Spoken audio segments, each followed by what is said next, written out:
Hi, greetings, fellow Whovians. Whovian Queener, hope I'm having a good week so far. Well, I look at the 12th Doctor era, now continues on with the episode, Heaven Sent. The 12th Doctor is teleported into a glass chamber within an empty castle in the sea. He is pursued by a cloaked, veiled figure, which evokes the Doctor's childhood fears. When the figure corners the Doctor, he admits he is afraid to die. The figure halts and the castle reconfigures itself. The Doctor jumps out of a window into the sea, finding many skulls under the water. The Doctor concludes that the castle is a torture chamber.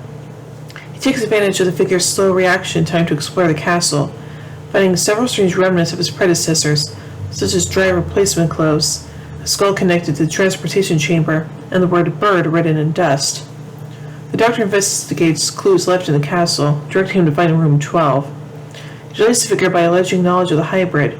The movement of the reconfiguring castle causes the skull to fall into the sea. Inside room 12, the Doctor discovers a wall of asbantium, a mineral harder than diamond, finding which he theorizes the TARDIS to be. He realizes that bird refers to the Shepherd Boy, a fairy tale by the Brothers Grimm, in which a shepherd boy says to an emperor that second of eternity will have passed when a bird chisels a diamond mountain down to nothing with its beak. The Doctor temporarily despairs following an epiphany. The prisoners were made solely for him, and thus the skulls were his own, and he has been in the castle for 7,000 years. Revitalized by a vision of his dead companion Clara, the Doctor punches the wall reciting the fable. The figure mortally injures the Doctor, disabling his regeneration. He crawls back to the teleportation chamber and burns his body as a catalyst to restart the teleport. Aware that due to the resetting rooms, a copy of himself is inside. He then falls to the ground, writes the word bird in the dust, and disintegrates, reduced to a skull which the Doctor had seen earlier. A new Doctor appears, starting the cycle anew. After many more cycles, the Doctor finally breaks through the wall. He finds himself outside the capital Gallifrey. The castle was in his confession dial. The Doctor tells the young boy to tell the Time Lords that he is on his way and that he knows what they did. He then proclaims the hybrid prophesied by the Time Lords is me. Dun dun dun. So now let's take a look at some continuity surrounding this episode. As he walks down the corridor, the Doctor says to his unseen adversary, "The Doctor will see you now." The 11th Doctor shouts the same line to the Atraxi in the 11th hour. The Doctor tells himself, "Assume we're going to survive. Always assume that." This is what Clara says to the Doctor, which is familiar. He always assumes he's going to win. He always knows there's a way to survive. The Doctor confesses that he ran from Gallifrey because he was scared, and that the pretense of being bored was a lie. Originally in the War Games, the Second Doctor admitted to his companions that, "Well, I was bored." Once he arrives in Gallifrey, the Doctor tells the young boy to announce that he came the long way around, finally finishing the objective set by the 11th Doctor and the 10th Doctor, saying that he was going home the long way around. Throughout the episode, the Doctor mentions the hybrid, echoing a prophecy related by Davros in The Magician's Apprentice and The Witch's Familiar.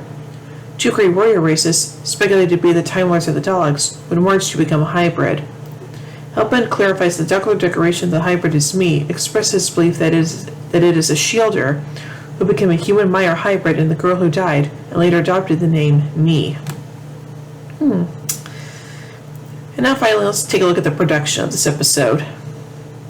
This episode primarily features the Doctor, with the not speaking veil portrayed by Moon artist Jamie Reid Quarrel, who also portrayed as Colony Sarp in The Magician's Apprentice and The Witch's Familiar earlier in the series.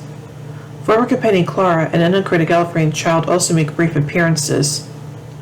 Before Series 8 began, Moffat promised a cliffhanger for Series 9, and teased in Doctor Who Magazine issue 475. I figured out the cliffhanger to the penultimate episode of Series 9, and it's a whopper. Oh, I don't think you'll see this coming. The read-through took place on June 18th, 2015, and filming began on June 24th, 2015. Filming for the castle interior scenes took place in Cardiff Castle and Caerphilly Castle, in addition to constructed sets. Interesting. So overall, I think this episode is kind of interesting, and the fact that we got a companion light episode as opposed to a Doctor light episode is also kind of interesting, but yeah. Of course, I do admit this episode is kind of hard to watch after the previous episode, so yeah. But we do kind of set up what's going to happen in the next episode, so yeah. So overall, I give Heaven Sent 4 sonic screwdrivers out of 5. Well, anyway, tune in next time as we take a look at Hellbent.